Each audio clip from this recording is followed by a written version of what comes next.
it here at Microsoft with Minecraft Education.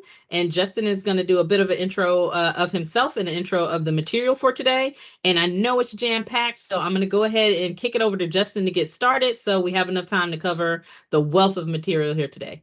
All right, Justin.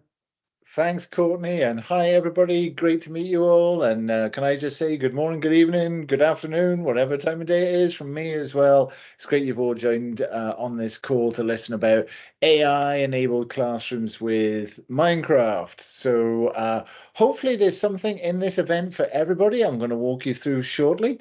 There is a Q&A box available for questions, so please feel free to post questions as we progress through this, and we'll try and answer those as we go. So my name is Justin Edwards. As Courtney introduced me, I'm Director of Learning Experiences over in Mojang. I have responsibility for all the content that appears inside the game and all the materials where we reach out and generate Minecraft-related content with different partners and different people around the world, and it gets played by millions of players, and we're delighted that we have that reach.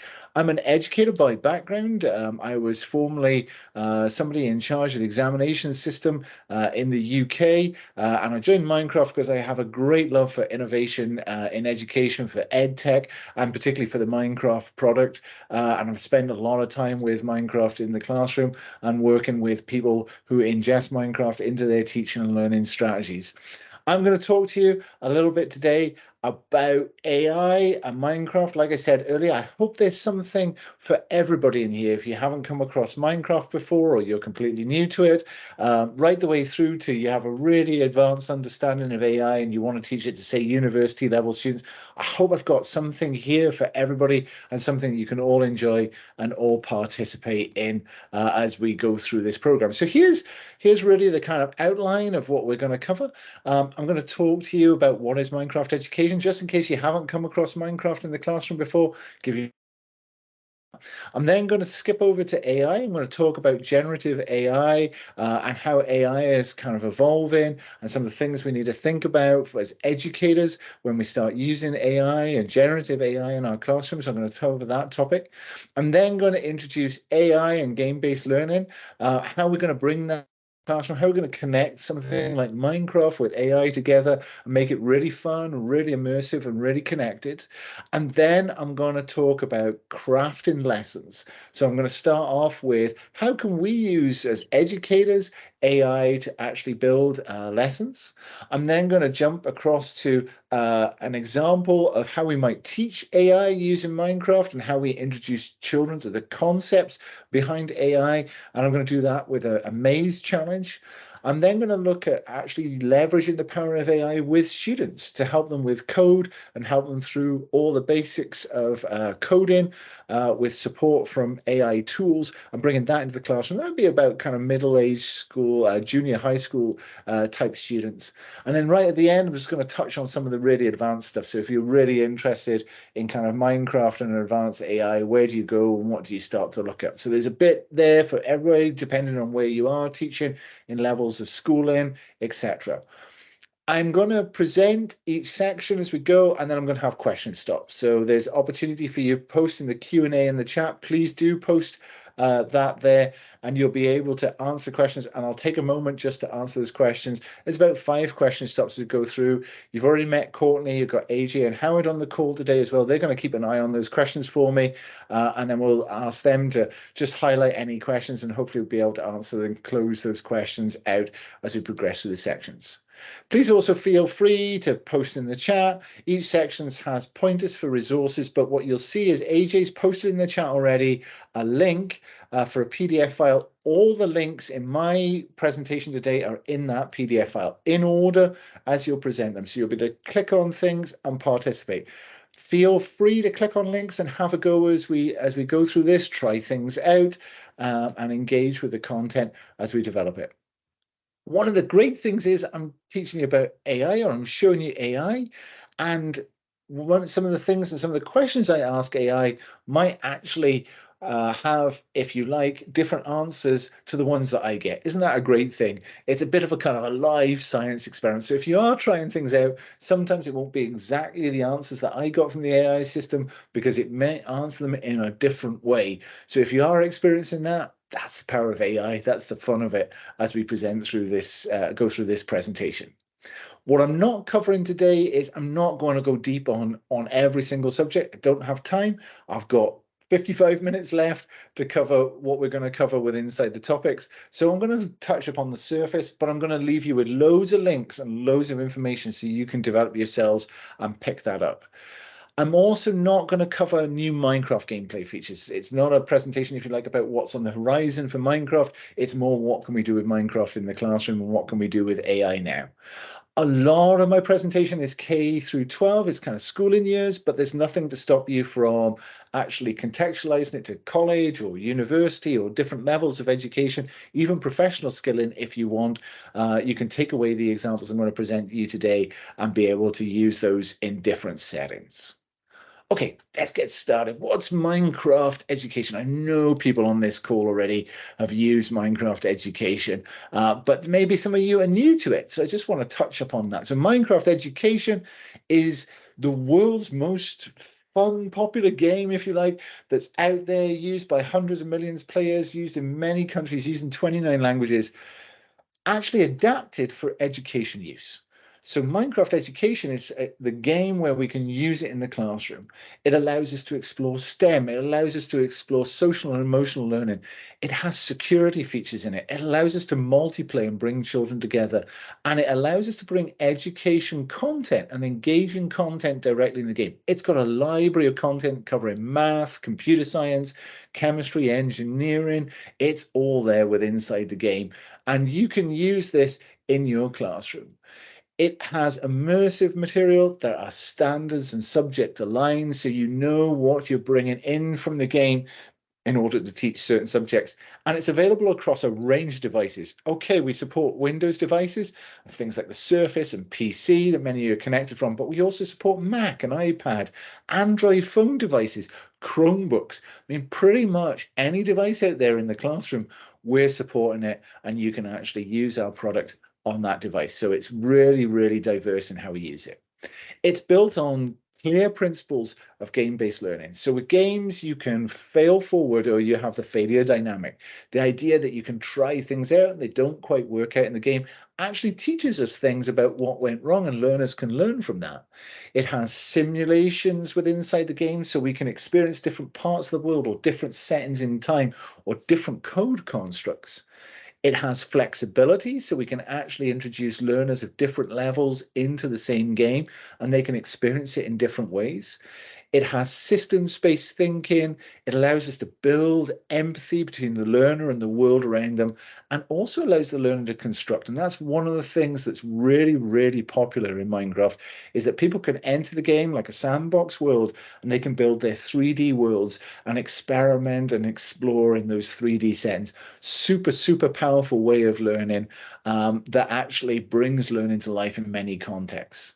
And everything that you can do with Minecraft Education is available on our website. So education.minecraft.net.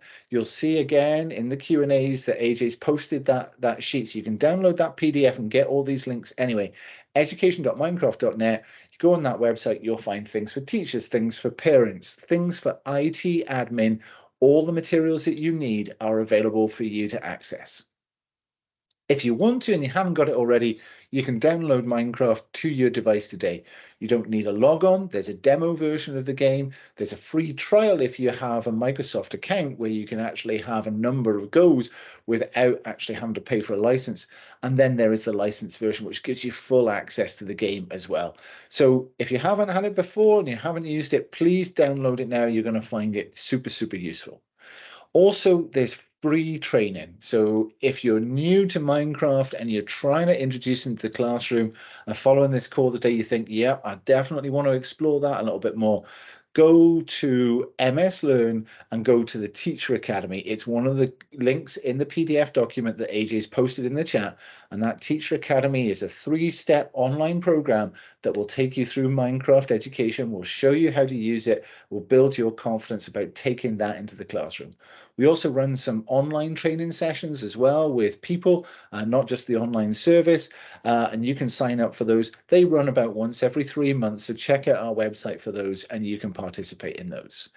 I'd also encourage you to join our Facebook community. It's called the Teachers Lounge. It's just full of educators. So it's teachers and educators like yourselves where we chat about Minecraft. I'm a participant in that and I talk to people, give examples.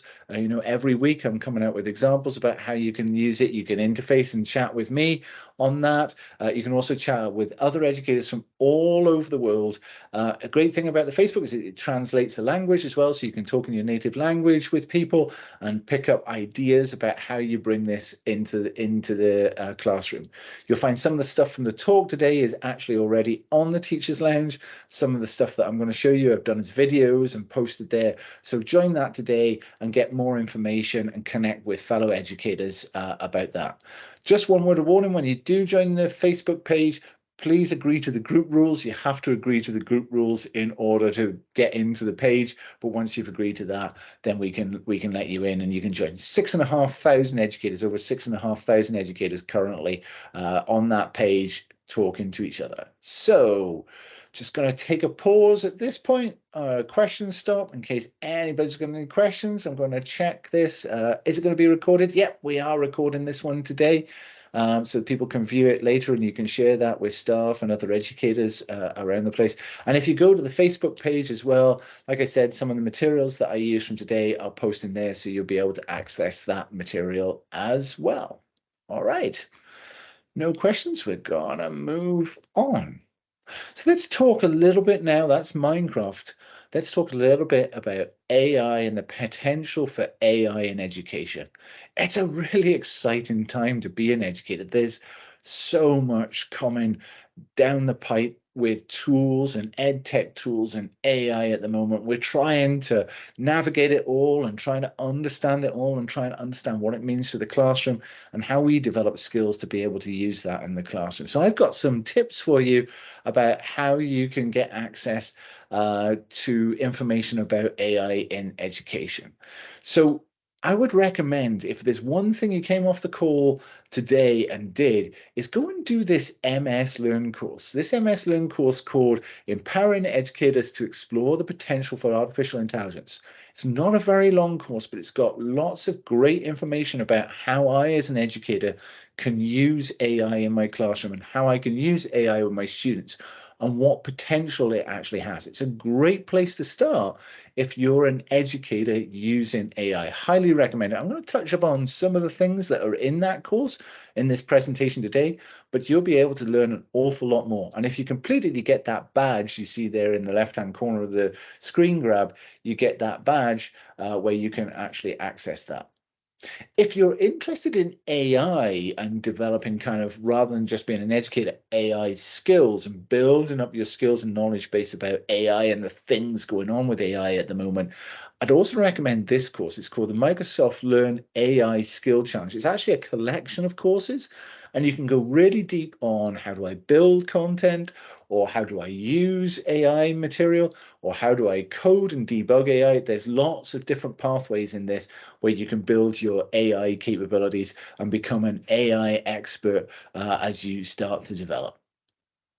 Okay, we're gonna progress on. So let's just touch upon what is AI. It's not a thing that's just kind of suddenly appeared. It's actually been developing over a great many years. It goes right back in some cases to 1936 and Alan Turing. And he invented the universal machine, which is a computer as part of an effort to solve a puzzle. And so we had computers which were helping and assisting humans in solving puzzles and problems, which really was the start of all this theory. I always quote Satya on a recent call was talking about AI and generative AI. Satya is the head of Microsoft, chief executive of Microsoft and the chair. And he quoted Steve Jobs and he said that computing is like a bicycle for the mind. Isn't that a great thought that we're in charge of the bicycle? We can make it go where we want it to go, but actually it's for our minds and it builds capability and it assists us in getting there faster. And getting there quicker, if you like. And really, Aaron Turin, if you like, created this kind of first bicycle for the mind, which was solving puzzles. And as time developed then, in 1955, John McCarthy coined the term artificial intelligence. So artificial intelligence as a term has been around an awful long time, but it's actually artificial intelligence that's developed in its capacity and capability. Jump right forward to 1997, IBM creates Deep Blue, and Deep Blue beats Kasparov in a chess game. And I actually remember Kasparov being beaten in that six-game chess match. And so suddenly computers have this ability to think complex games and puzzles through, be able to solve them better than the top human in that game or puzzle. And so computers are starting to really create new advantages that we didn't have. And so the bicycle is becoming faster and the bicycle is becoming more capable, but it's still in our control. In 2019, OpenAI creates ChatGPT-2, and for the first time, we've got human-like language performance in an AI system. And that really spawns then a development to GPT 3.5, which exploded on the scenes and was picked up in the last year all around the world and becoming super, super popular. And then we started to see that technology start to immerse, started to appear in different technologies. So we saw Bing Chat be launched, and I'm going to touch upon Bing Chat quite a bit today. But we also saw things like Copilot. So Microsoft introduced this technology to feature inside all the apps that we know, love, and use. And that technology started to bring AI capability, again, enabling us and supporting us and assisting us as humans in getting more work done, being more productive, and being able to work through puzzles and issues. So, if you like, we've taken this bicycle and we've started supercharging it a bit. We've started building up that capability with the bicycle to the point it's now really with us, and it's really very much got natural language capability, and it's linking much quicker to us in terms of solving the problems that we want to solve. And AI, all this kind of capability and power in AI actually has huge potential for us as educators. And here's just a few of the things that I like to focus on when I think about what will be the benefits to educators. I think the first one, and actually for me, one of the more important ones, is personalized learning. So AI allows us to adapt to an individual's learning needs.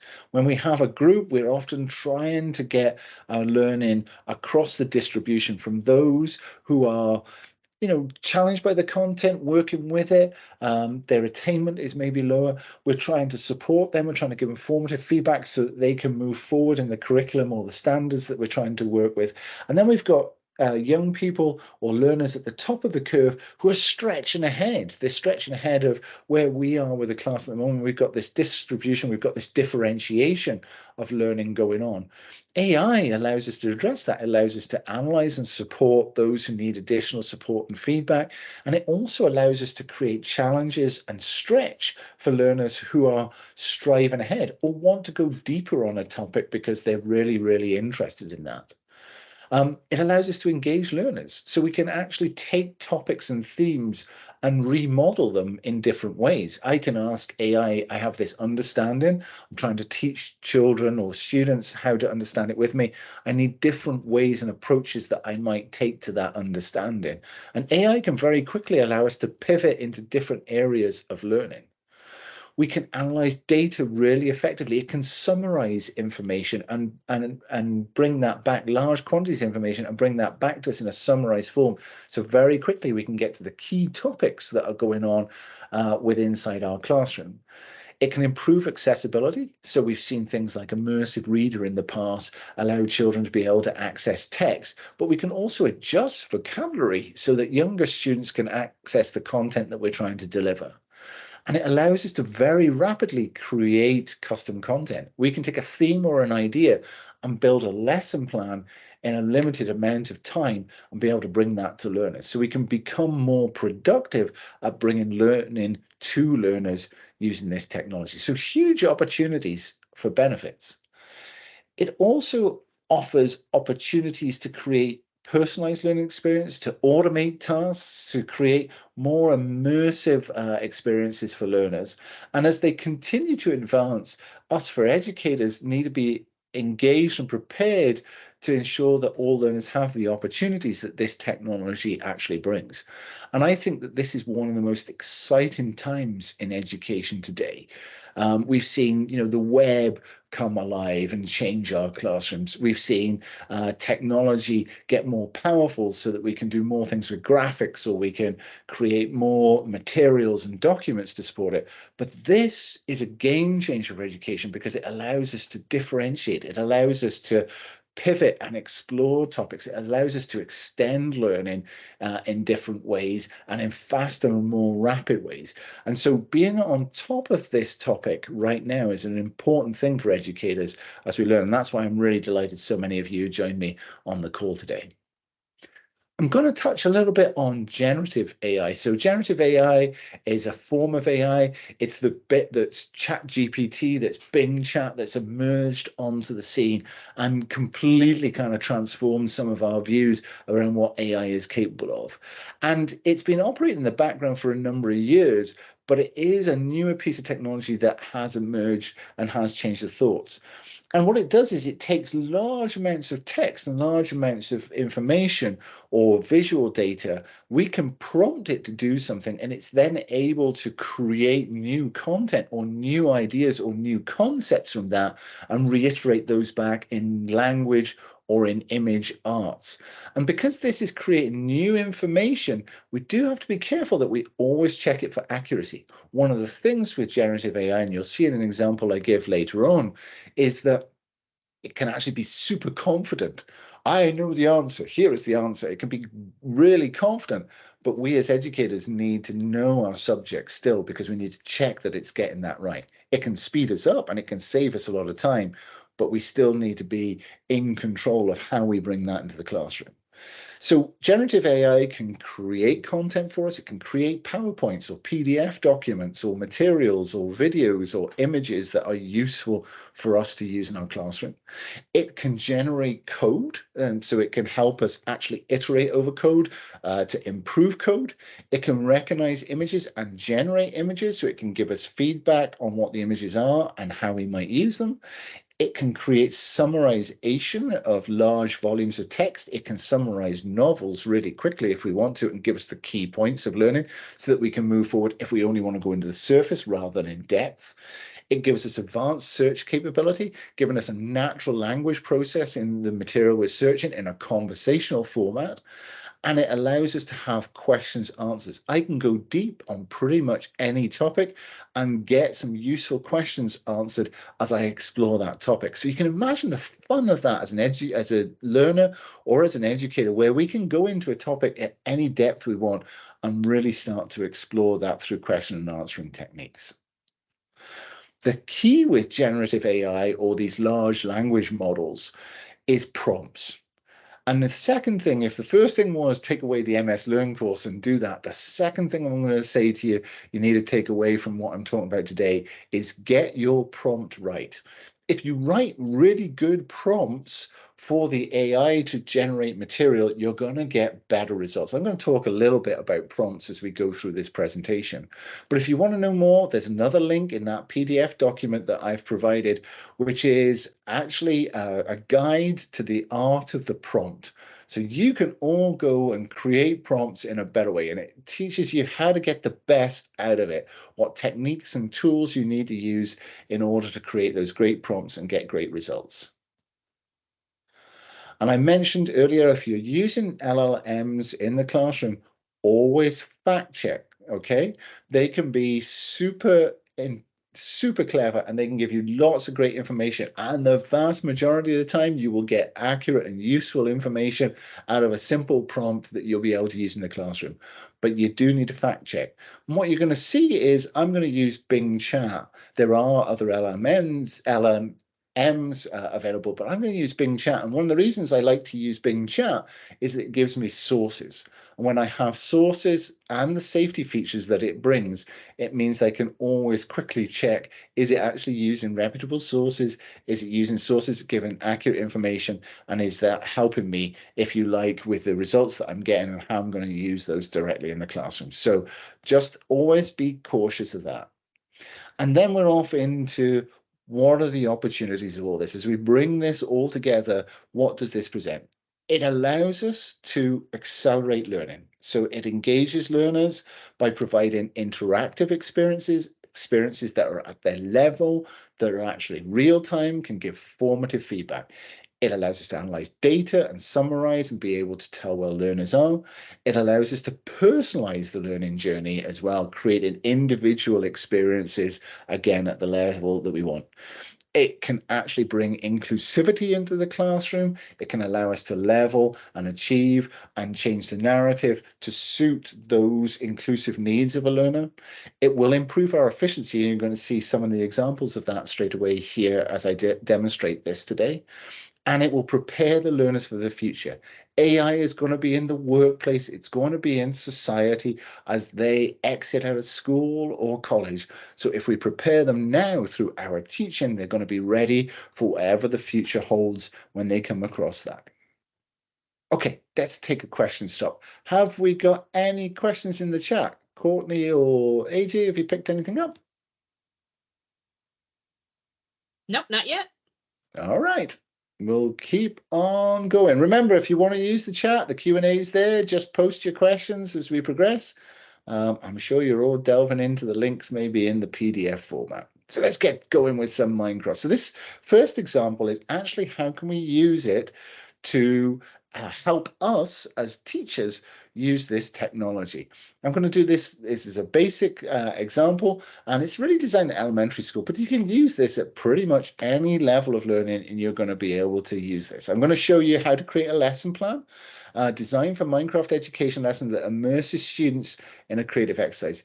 I'm going to show you how you can develop formative and summative assessment, both for in-game experience and out-of-game experience. And I'm going to show you how you can then extend your lesson for personalized learning. I'm going to use Bing Chat. It's again in my PDF document. You should be able to click on that and be able to access it directly. It's a very large language model. It has reasonable understanding of educational applications in Minecraft in the classroom. I've been able to ask it all sorts of questions and it gets them right pretty much most of the time. And it is most excellent at editing vocabulary, its sentence structure, and one of the most useful features is that whenever I ask it a question, it gives me a response.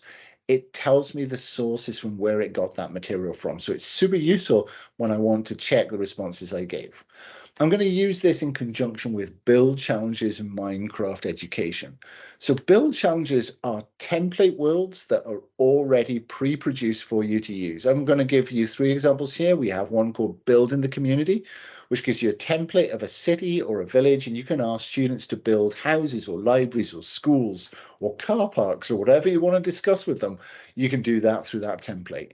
We've got another one called Defend the Village, which is about building walls, and we learn about the history of walls and why we built walls around villages as humans and what purpose they served, and actually allows students to explore times in history when walls were used and why they were used. We've got another one called Build a Satellite, which allows you to go away and build in Minecraft your version of satellite, learning about space science and STEM. You can actually, with this one, link it to other things that are going on. We've got the India space program, we've got NASA and Artemis, we've got all these things going up around us on rockets and satellites and everything. Wouldn't it be great to pull that into Minecraft? So try these out. These links will work for you in the PowerPoint slide. I've also provided these links again in the PDF file, so feel free to click on them. It'll take you directly to those lessons. But I'm going to focus on something really simple.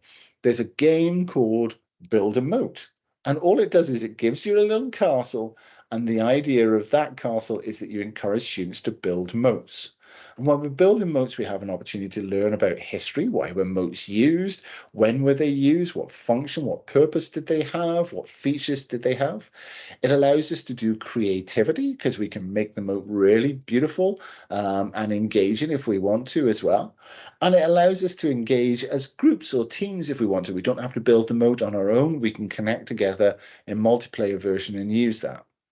I'm going to use Bing Chat to create a lesson plan and create a plan for me on how I'm going to use this Build a Moat challenge. I'm going to work right the way through to what I'm going to prompt students to do, how I'm going to assess it, and I'm going to work through then and how we actually start to use that into a lesson plan. I'm going to use Bing Chat, I said before, but there are different LLMs or large language models for doing different jobs.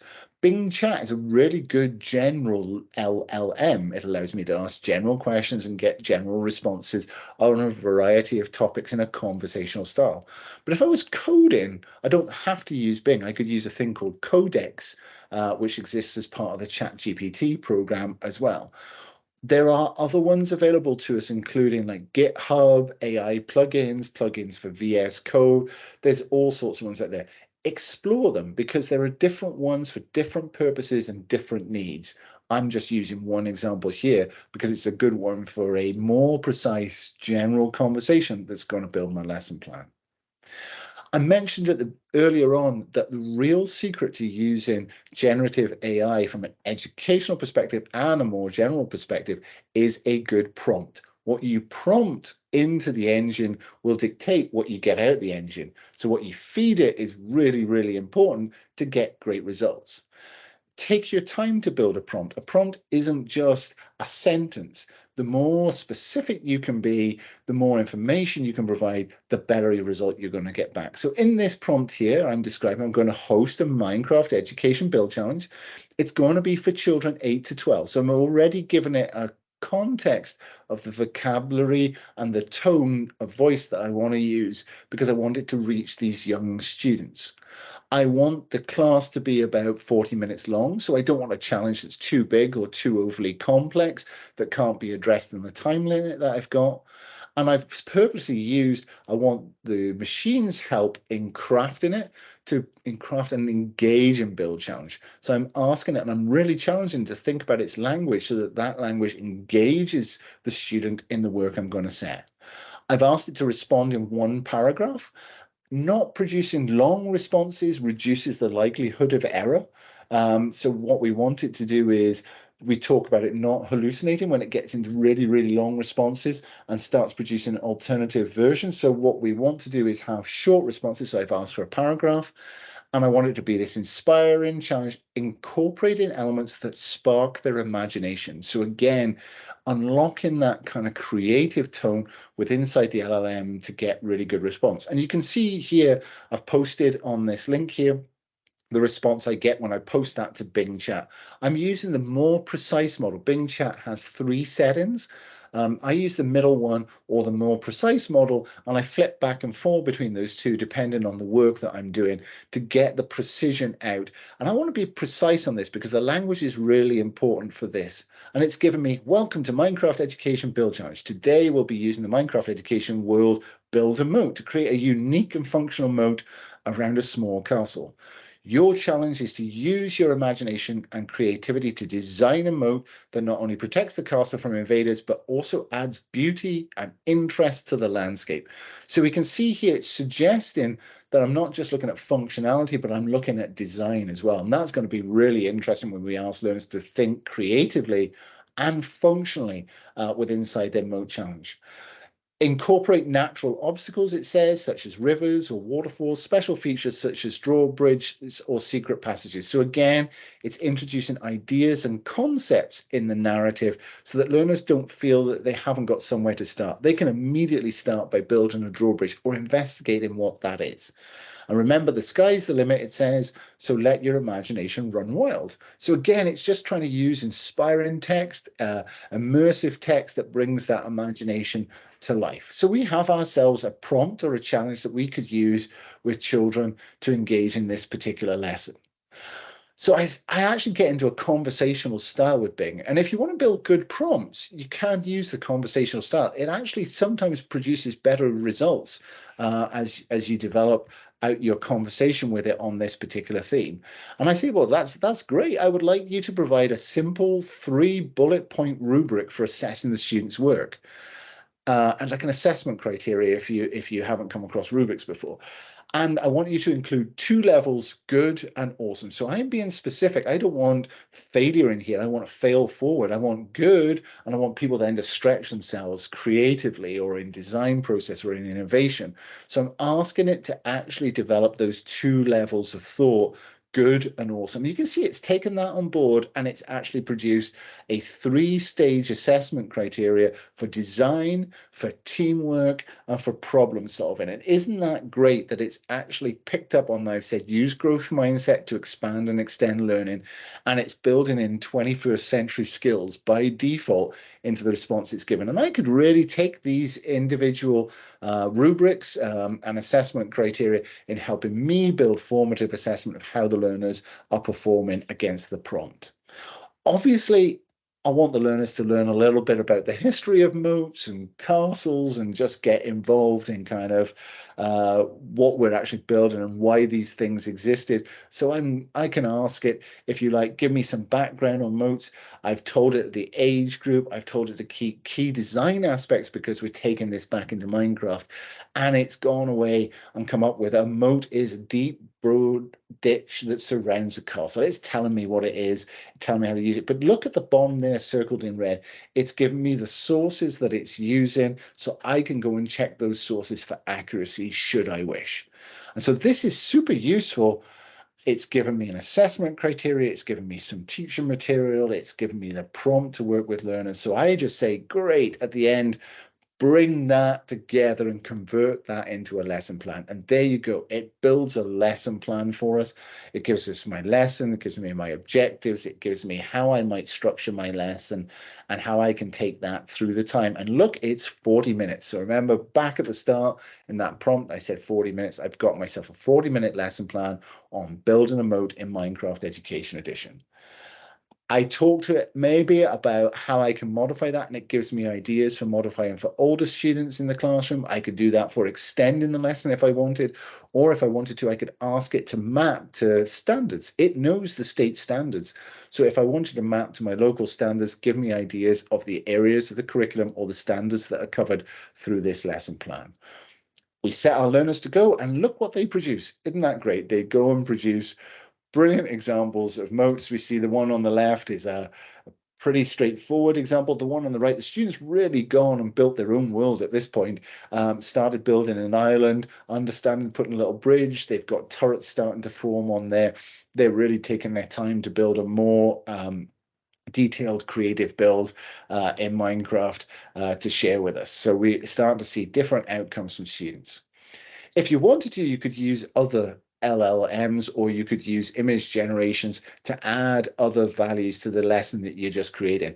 I used here the image creator from Microsoft Bing. Again, it's in the PDF document if you want to use it. And I've just typed into that a small Minecraft castle with a moat, and look at the image it produced. I could bring this and put this directly, if I wanted to, into my PowerPoint file that I'm going to present to learners. I could put it into my Word document where I've set all the assessment criteria, rubric out, and the build challenge, and pull that all together. And I can use all this material from Bing. If you want to check the terms and conditions about how you can use it in your district policy or what have you, you can get there. But from a Microsoft perspective, you've got the creation, you can use it, and you can use it inside your classroom.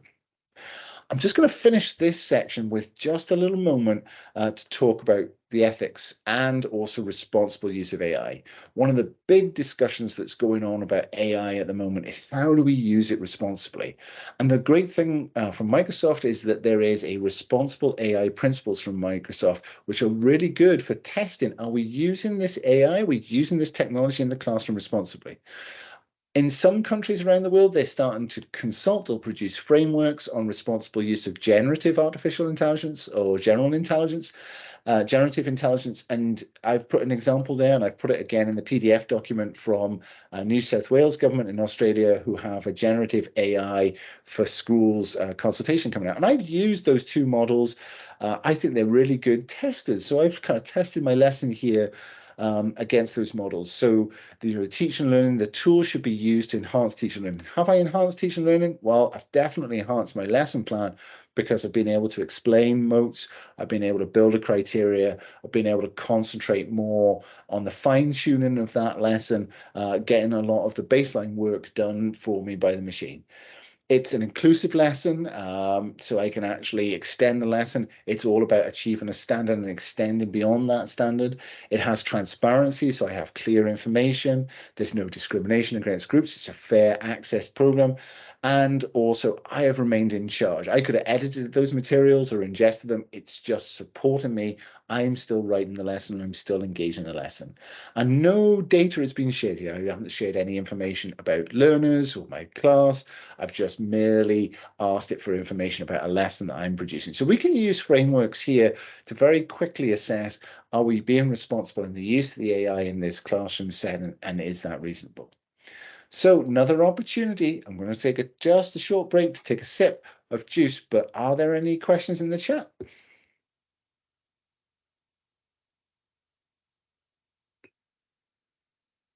Nope. Okay, we'll keep on going. Maybe you're all downloading furiously in the background from all those links and getting your hands on the AI materials. So let's talk a little bit further now. I'm going to use Minecraft. I'm going to take generative AI out of the equation just for a second. I'm going to now start to use Minecraft to start to teach the concept to learners about AI. And we can code in Minecraft. And so we can use coding and visual representation in Minecraft to actually introduce AI concepts and start learners thinking about what AI is and how they can use it. I'm going to show you how you can introduce AI concepts with Minecraft, and I'm going to show you again how you can extend your lessons. So in in Minecraft, one of the great tools we can build that actually starts to introduce learners to AI concepts is we can ask learners to build a maze. We all love mazes. I love mazes. We've all been to places with mazes, maybe walled ones, maybe treed ones, maybe bush ones. And as families or with young people, we kind of get lost in them and stuck and we get frustrated. And so we can start to empathize with a very physical representation of trying to solve a maze by actually putting that inside Minecraft. And mazes are great for teaching AI for a number of reasons. So first of all, mazes teach us about pathfinding and problem solving. So it starts to teach us that computers can find reasonable paths through a maze by actually problem solving the maze. It isn't just a straightforward sequential item, turn left, turn right, direct instructions. They have to go on a route of discovery to discover that path. And AI often does that. It often is on a route of discovery through data or through information. It allows us to search algorithms and teach about how AI can move through algorithms. It can teach us about heuristic knowledge and learning from data. One of the powerful things about AI is that once it has learned something, it remembers that and it passes on to next iterations or generations of itself that information very quickly. And so it can build on that information very, very fast and find solutions and share those solutions with iterations of itself. About reinforcement learning, that idea that it can fail, not discover the way out of the path, but also be able to access through reinforcement the discovery of failure so it doesn't make those failures again. It can introduce algorithmic thinking, so we're actually thinking through process about how a robot might make its way through a phase. And also we can do debugging and optimization, so actually solving the maze quicker and faster because we change the code. There's actually in Minecraft a really simple world that allows you to build a maze and then solve the maze directly in the same world. So there's a link, again, it's in the PDF document. I've provided all this for you. There's a link to a world. You can click on it. It opens in Minecraft Education Edition. And then we can use MakeCode. MakeCode is a programming language that's inside Minecraft Education. It's a block-based programming language, but you can also use JavaScript or Python in that MakeCode interface as well. And we can use that to generate the maze. There's a link there for make code where I give you code for generating the maze, which you can run the maze directly in the game. What I would do is I would encourage you to explore with learners how we might solve this maze, to think about the maze maybe as a class group before we get into Minecraft. How would the robot actually progress its way through the maze, only knowing that there are walls and there are gaps, if you like, within inside the maze? And how could it learn from that? We can explore this with pseudocode. If you haven't come across pseudocode before, it's where we code in no particular language. We don't build it for a language. We build it in the logic, if you like, or the algorithm that we've got to think through. It's in natural writing. And so by actually working in natural writing before we've even got to code, children are thinking like the robot. They're thinking like the AI about how it would build its pathway through this. We can then actually use MakeCode for Minecraft, and I've provided in the link a student workbook to do this and a handout for teachers in the link so you can solve this. And I'm going to show you a short video here. This video actually shows this world working, where we configure it to build a maze. There's the little robot in Minecraft building the maze off the basis of the first code, and it ultimately finishes the maze. So children can think about, how did it build the maze? Why did it build it that way? Why is the maze different every time? How does that work? And as it progresses towards the end, I then introduce a different form of code, where I have the maze solve code, and learners would build that from the pseudocode and actually present that. They type in solve, and there you go. You see the robot is solving the own maze that it's actually built, and it will finish at the end on the redstone block.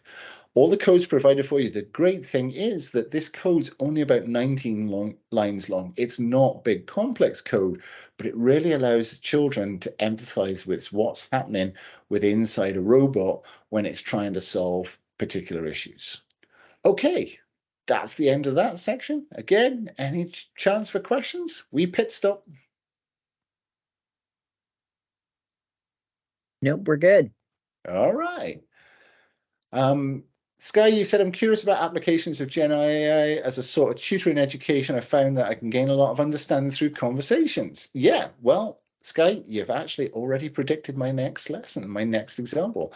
I'm going to show you how we can use generative AI as a tutor. And in this example, I'm going to show you a coding lesson which teaches students about generative AI. It teaches them about the pitfalls and how to be successful. One of the things that I love building in Minecraft is pyramids. And the reason I like building pyramids is because the code to build them is a little bit more complex than your standard wall or house builds. You've got to have concentric rings, if you like, that shrink, and you've got learners thinking about the complexity of while loops and for loops to do that. And also it's a geometric shape. So I love that Minecraft has this kind of 3D model, and we can actually understand important three-dimensional shapes like pyramids.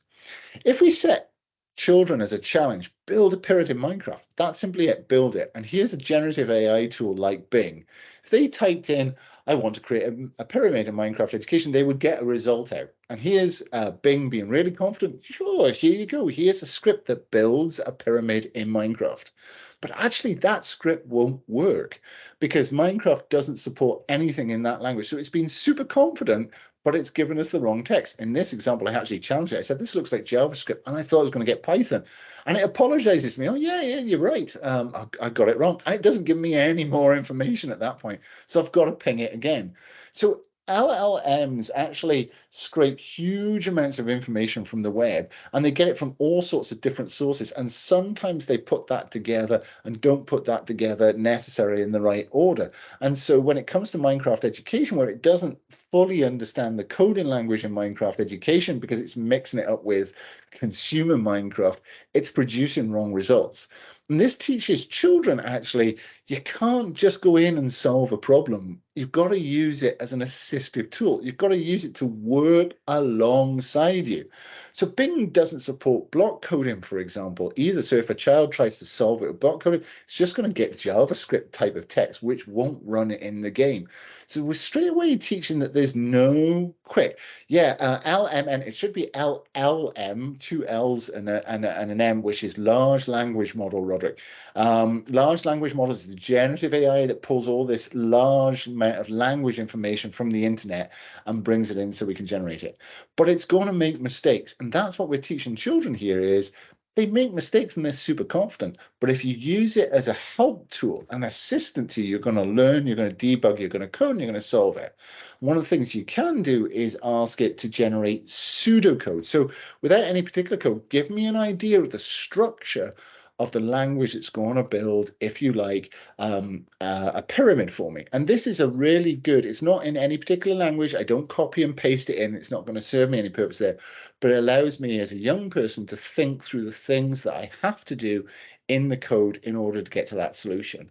And I can actually go ahead and build that solution. And what I've provided for you here is the answer, which is the code that will build in Python, setting it in MakeCode, will build a pyramid for you. So that allows children to solve it. But one of the things they can do is they can then take their code and paste it into the large language model like Bing Chat and be able to optimize the code. So I can ask it to optimize. And you can see here it's coming up with suggestions. Have you thought of, you could do this? And it's encouraging the child to debug and improve their own code and progress, the student to do that, and to progress through coding, actually, again, using the LLM, using things like Bing Chat to solve with them the problem and challenge that you've set them. You as teachers can also use it. So in this example, we can give it the child's code and say, can you make some suggestions that would actually improve the code for them? And you can see here, it's kind of a formative assessment engine that's helping me then give info back to the young person. So in this case, it's saying the child could have done better on variable initialization. I can ask it to give code examples or code snippets to support that. So if I wanted to prompt the child with some formative feedback, I can actually say, well, you could initialize variables better. Have you thought about doing it this way? And in some cases, I wouldn't give them the code because I want them to think through the problem themselves. I want them to solve the problem and generate that. Or maybe they want to go back and work with a generative AI like Bing Chat in order to pull through the answers on that. And constantly, we're teaching the child to use the AI like a bike for the mind. I keep coming back to that. They're using it to accelerate their thinking, but they're not actually making the bike do all the work. They've got to put some effort into that. And if we assess that against ethical principles, I showed you earlier, there's nothing in this game that's sharing data. Yes, it's sharing some of the code outcome that we're producing and giving us formative feedback and assessment, but I haven't shared any data about the young people. I haven't put that in. I haven't actually created anything here that doesn't allow for fairness, and it is enhancing teaching and learning because it's acting as a tutor role inside the classroom. So Sky, I hope that gives you an example there to what you were talking about in the chat earlier about using generative AI as a supportive tutor, but also actually helping the learner develop as they work in the workplace using technology to solve problems. All right, we're into the home straight now. I've got 8 minutes left and I'm going to do some cool stuff at the end. Just checking on questions. Can we use Minecraft for 3D modeling for missions in robotics? You absolutely can. What I showed you earlier was a 2D model with a maze, but there's nothing to stop you from actually generating 3D models using the robot and using some really, really cool code. And what you're going to see, Courtney, in the next section is some of the really advanced stuff that's been going on to generate models directly in Minecraft. So let's move on to that. So Project Malmo is a piece of work that was a number of years ago that existed in Minecraft Research Facility, MSR. And MSR actually used Minecraft to teach ML, machine learning models, how to play a game. And they used Minecraft as the base to do that. And Minecraft took over the game, if you like, and started doing things and learning different materials within inside the game. The code for Project Malmo, if you want to explore that, is completely freely available on the internet. It's on the GitHub. I've provided all that. And if you've got time, you can watch the video where Project Malmo is being used to play the game. If you've got children who are really interested in Minecraft, this will be super interesting because they're going, what? The machine's playing the game on its own and is learning how to play the game like I learned how to play the game. So you can inspire young people to think, right, okay, I could actually teach a machine to play and learn different things from games themselves, which would be super cool. There's also a wonderful project called Project Voyager. This was a team from NVIDIA, the microchip manufacturer who make all the graphics chips. And they used ChatGPT to play the game. So ChatGPT actually went in, learned the game, learned various actions and what they did inside the game, and then started building code for itself so it could do those things more efficiently. And it very quickly went from building a crafting table to how to combat zombies to building from mines. So it explored completely the game on its own, building its own understanding of the gameplay as it went, which is an amazing example. Again, you can use this to inspire students about the power of AI and how AI can be used. And the last thing I want to leave you with is what I call the AI Settlement Challenge. This came from New York University, and every year they invite students at a university level to build a village inside Minecraft entirely using AI. So the AI learns about the space that it's in, uses the materials and resources from the area, and starts to build a village based on some of that material. I'm going to play you a little bit of this. I'll just turn Hi. the sound off so you can see it. But you can see these amazing villages that were actually created entirely with AI.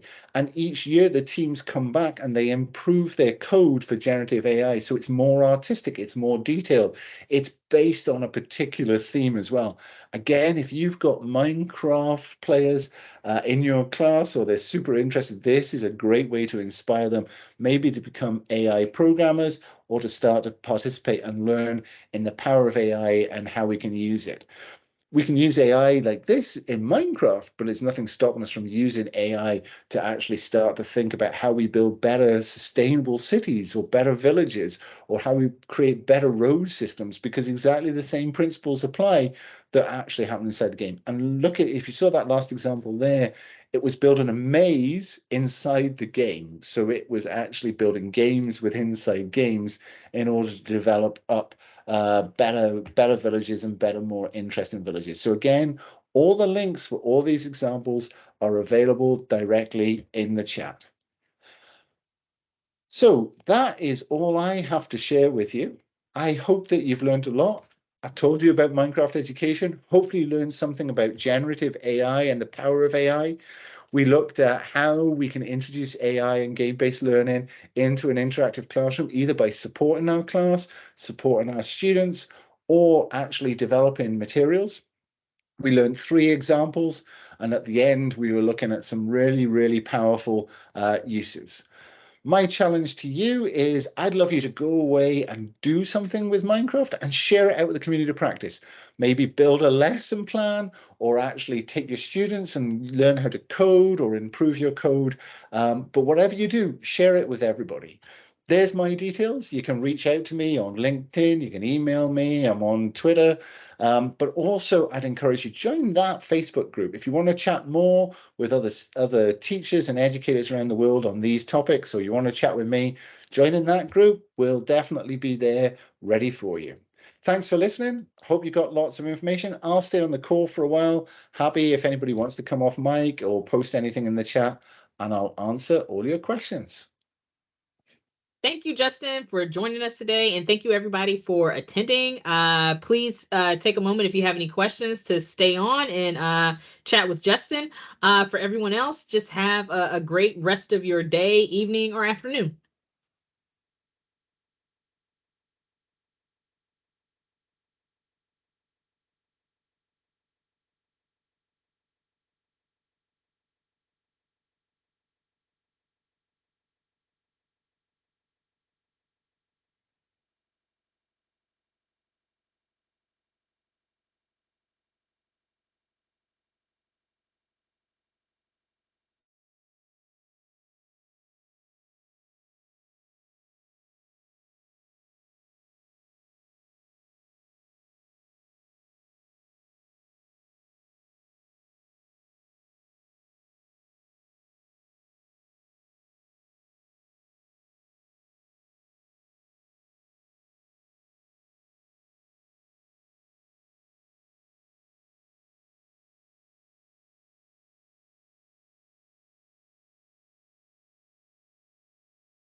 I see Kimberly has her hand raised, their hand raised. So AJ, I think we can stop the recording and just get the question answered.